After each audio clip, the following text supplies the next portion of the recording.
Hello everybody, it's Big Al with some more content from Lord of the Rings Rise to War. I'm going to do a quick season update, so let's get into it. We're going to go into the season target. We are on day 35. So,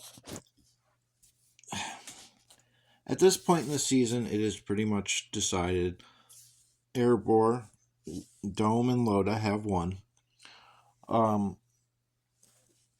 Earlier, a few days ago, we took Rohan's capital and Mordor's capital so that we could get the season progression going because we want to speed up the server. Everybody pretty much wants out of the server.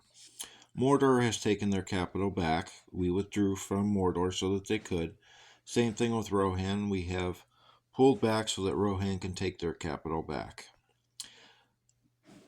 We are currently working on relic tasks for people, and we just took the pass over here by a Region for so that we can get Durin's Tower, and there's the leaderboard for that. We will be taking Durin's Tower for Gandalf's relic. I mean, at this point in the season, it's decided there's no reason to bully the smaller factions.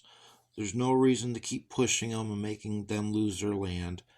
Everyone has fought hard, so we want people to end with their capitals, like Mordor, Gondor, Rohan. Ingmar and Lothlorien are fighting against Rohan and Lindon over here, and it looks like Angmar has pushed Lindon all the way back. This is more of Lothlorien and Rohan. We tried to set up a PvP area in the Dead Marshes so that everyone could participate. Gondor, Mordor, Erebor, Rohan. But against our wishes and Dome, Loda has blockaded a couple of the entrances, so people can't get into Dead Marshes to fight. They're only fighting at the entrances, which really isn't a PvP area, it's just fighting for ground. So as the season goes on, pretty much we're just going to be doing tasks, light PvP. I haven't done any fights in the last 3 days because honestly, it's been over. Again, these things I talk about with our views are not those of Erebor, but they are from my perspective. It has nothing to do with the diplomacy, it has nothing to do with the leaders. It's just my perspective. So let's go into the leaderboards. Personal production, you got a couple guys from Angmar in the top 3. You got Isgrim, who is somebody that likes chaos in servers. That he plays for Lothlorien, doesn't care about allies, just wants to make chaos. Got a couple people from Dome up there. So let's go to fellowships. We at Dome are number 1 in fellowship production at 2.2 million. Angmar is 1.8, Loda is 1.8. Our production really hasn't changed. Neither has Loda's really, because we're not trying to push and bully any of the smaller factions. Dawn has a fair fight with Lindon, and they're winning. And that's why their production has gone up quite a bit. And then you got Rohan, Mordor, Gondor, got a Lothlorien there. So when we go into contribution, which is mostly calculated by merit, by PvP, but one good thing is with the update tonight, you will start to earn contribution points for taking enemy tiles. So that will be a nice addition for those people that have smaller accounts. Go into development levels. Obviously, Erebor is number 1 because we have the most lands. Then you have Gondor, Angmar, and Mordor. Commanders, as you see at the bottom, mine are only 47. Again, I haven't been doing any fighting the last few days. been taking a couple days to where I've been decorating my house for Christmas and things like that. So it's been nice to have a little bit of break since the season is pretty much decided. So you got this drugs and zombie guy in Mordor, and he has some nice commanders. So we'll go into them. Sauron, Shadow. Really like his Shadow. It's got a nice blend of focus and physical attack, so he's getting the most out of both. He is using the Undying for his evade. I'm surprised he's not doesn't have any points in there. And then his Saruman. It's not the best Saruman, but it is a pretty good Saruman. He's got everything he needs. He's got the focus. He's got a little bit of initiative.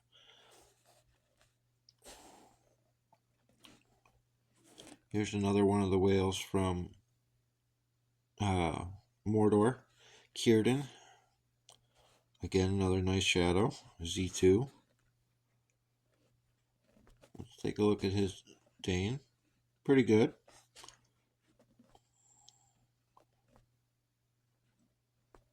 See, but you are seeing a little bit of a mix.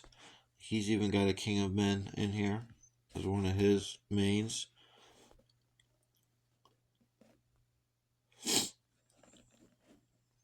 Oh, got an Elrond here. R13, wow. High command.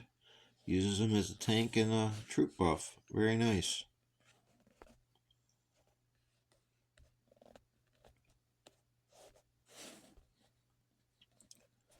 Beer Buffalo from Loda. Oh, he doesn't have his gear on. He's probably using his B team right now.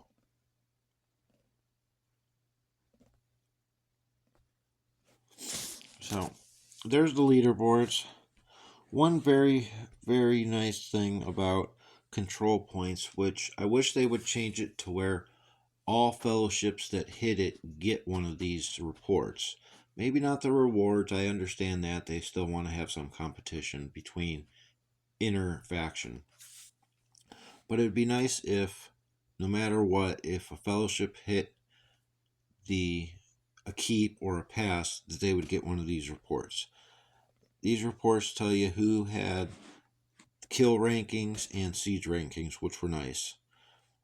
The White, which is the leader of Dome and my good friend, has beaten me in siege twice so far this season, which normally doesn't happen. But I've been more focused on my main army trying to get the defenders and less on siege. So it's nice to see, and even some of the regular average players in here are doing good damage on the kills, and then they're also doing good siege damage. Like, I'm going to point out Harps here. She sent her main army to help with the defenders, and then she also did 30k in siege, which is a good amount of siege. So there you go. There's our list. So we'll go back to the map, and hopefully in about 10 days, I'm really hoping in 10 days we get a countdown started. But I'll be happy as long as we get it before, say, day 52, because we want to cut this server short. So there was my season update. Sorry I don't have any reports really to show to you. Like I said, I've been taking some time for myself. But there is our season in a nutshell of where we're at. So I hope you guys will like and subscribe my page. I can do live streams now. So I'm going to try to figure out how to get that set up to where I can do a live stream with building gear. That way I can do interactive with people on if they have questions of why I use this kind of gear or what's the best technique. So probably in a week or two I will do that. So, but I'll have another video, probably Commander Guide here in the next day or two. So, as always, make the most out of what you got.